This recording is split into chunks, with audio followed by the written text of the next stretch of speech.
Assalamualaikum warahmatullahi wabarakatuh.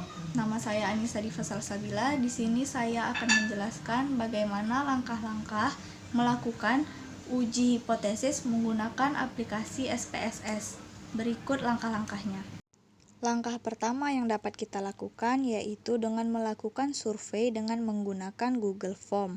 Setelah itu, menyalin data tersebut ke aplikasi SPSS seperti yang tertera pada data view tersebut.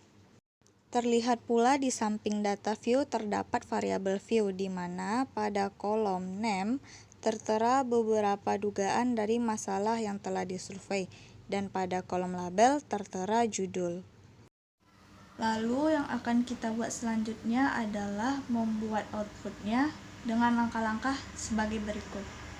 Yang pertama kita lakukan, tekan analyze, lalu regression, lalu tekan linear, lalu masukkan data pada dependen, yaitu masukkan judul survei yang telah kita lakukan pada dependen.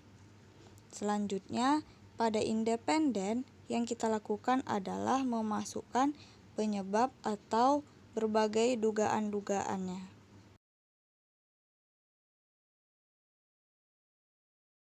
Selanjutnya, tekan statistik dan tekan Durban-Watson, lalu tekan continue. Selanjutnya, tekan plots. Pada dependen diletak pada kolom Y dan Shepherd diletak pada kolom X. Lalu tekan histogram dan normal probability plot, lalu tekan continue. Selanjutnya, tekan save, checklist standardized, lalu continue. Selanjutnya tekan option dan continue, lalu tekan OK. Dan data outputnya dapat terlihat seperti pada layar.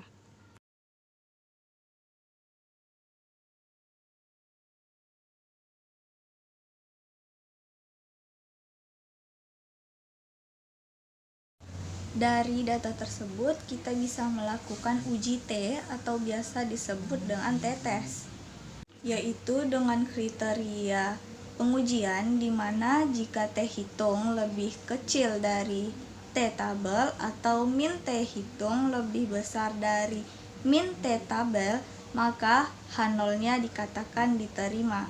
Sebaliknya, jika T hitung lebih besar daripada T tabel atau min T hitung lebih kecil dari min T tabel, maka H0-nya dikatakan ditolak.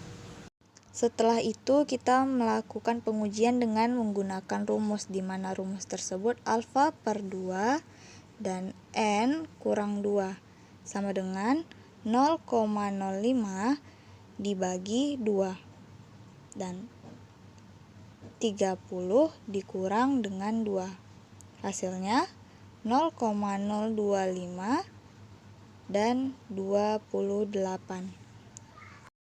Dan terlihat pada T tabel yaitu 2,048.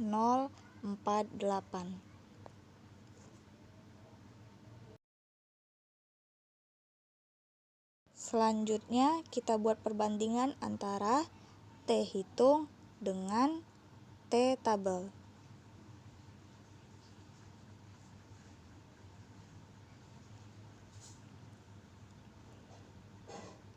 Di mana pada dugaan pertama yaitu 0,570, dugaan kedua min 0,847, dugaan ketiga 2,391, pada dugaan keempat 0,115 dan pada dugaan terakhir 1,867.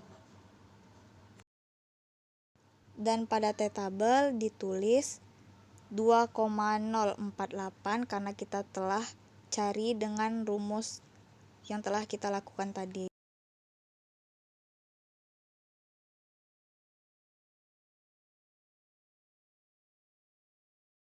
Setelah itu yang kita lakukan adalah perbandingan, di mana dugaan pertama T hitung lebih kecil dibanding T tabel, dugaan kedua lebih besar, dan pada dugaan ketiga T hitung lebih besar dibanding T tabel. Dugaan ketiga yaitu T hitung lebih kecil daripada T tabel dan dugaan terakhir juga lebih kecil. Selanjutnya akan kita tulis keputusan apakah dia ditolak atau diterima H0-nya.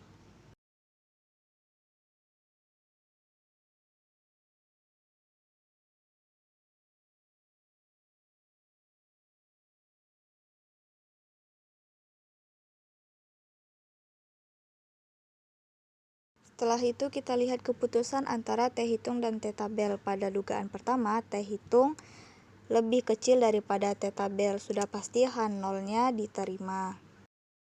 Dan pada dugaan kedua, min T hitungnya lebih besar dibanding min T tabelnya. Sudah pasti H0-nya diterima. Selanjutnya pada dugaan ketiga, T hitungnya lebih besar daripada T tabelnya. H0-nya yaitu ditolak. Pada dugaan keempat, T hitungnya lebih kecil daripada T tabel. H0-nya diterima. Begitupun pada dugaan terakhir, yaitu T hitungnya lebih kecil dibanding T tabel, H0-nya diterima. Dapat kita simpulkan keputusannya yaitu pada dugaan ketiga di mana T hitungnya lebih besar dibanding T tabelnya. Jadi kesimpulannya, pada dugaan ketiga yaitu karena paksaan orang tua, tidak ada pengaruh signifikan terhadap survei yang kita lakukan, yaitu pengunduran diri mahasiswa dari universitas. Sekian dari saya. Assalamualaikum warahmatullahi wabarakatuh.